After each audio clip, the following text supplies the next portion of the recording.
Hello to Stuttgart. Hello, Simone, Anja, and Chris. I'm very exciting to announce the winner in the category Design.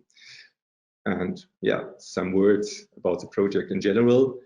The design convinces through its application to rethink the problems of emission by also pushing the boundaries of 4D metal printing and smart materials.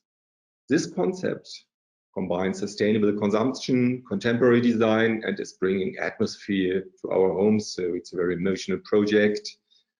And additionally, I'm very happy to announce that the winner in the category Design receives also the award for the best student project. Very well done. And the winner in the category Design 3DPC 2021 is the project Self-Adjusting Fire from Felicia Hamm, Hochschule Darmstadt, Professor Tom Phillips, Germany.